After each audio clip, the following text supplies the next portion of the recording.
कर्ण बचपन से ही महान धनुर्धर बनना चाहते थे, मगर लोगों ने हमेशा उन्हें सुत पुत्र कहकर हीन समझने लगे। द्रोणाचार्य ने भी उनकी जाति के कारण उन्हें शिष्य बनाने से मना कर दिया। इससे कर्ण का मन टूट गया, लेकिन उसका संकल्प और भी मजबूत हो गया। कर्ण जानता था कि यदि कोई उसे महान धनुर्विद्या सिखा सकता है तो वह है महर्षि परशुराम, जो पृथ्वी के सबसे श्रेष्ठ योद्धा माने जाते हैं। मगर परशुराम केवल ब्राह्मणों को ही शिक्षा देते थे, क्षत्रिय को नहीं। कर्ण दुविधा में पड़ गया। यदि वह सत्य बताए तो शिक्षा नहीं मिलेगी, और यदि झूठ बोले तो यह उसके धर्म के विरुद्ध होगा। परंतु जीवन के लक्ष्य को पाने के लिए उसने एक निर्णय लिया।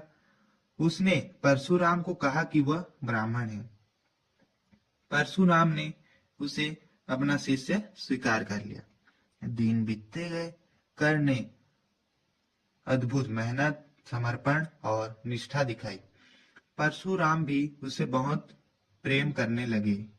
इतनी गुरु भक्ति, इतनी लगन परशुराम को कभी किसी शिष्य से देखने को नहीं मिली।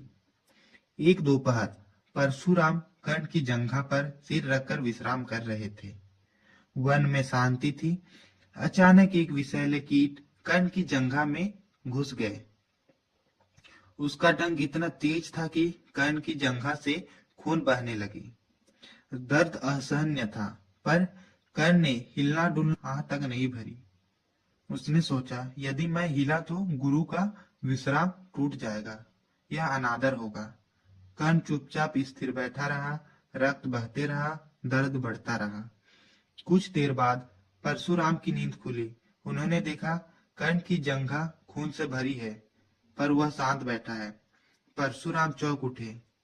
उन्होंने गंभीर स्वर से कहा, कर्ण, इतना भयानक पीड़ा सहकर भी तुम मौन कैसे रहे?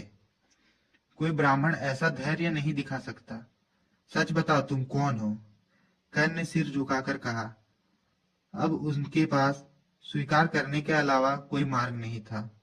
वह बोले, गुरुदेव, मैं ब्राह्मण नहीं, सुत पुत्र हूँ।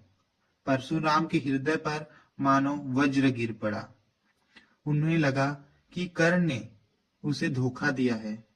क्रोध में उन्होंने कहा, तुमने झूठ बोलकर मुझे दिव्य शास्त्रों का ज्ञान पाया है। अब मेरा दिया हुआ यही ज्ञान तुम्हें उस समय स्मरण नहीं होगा।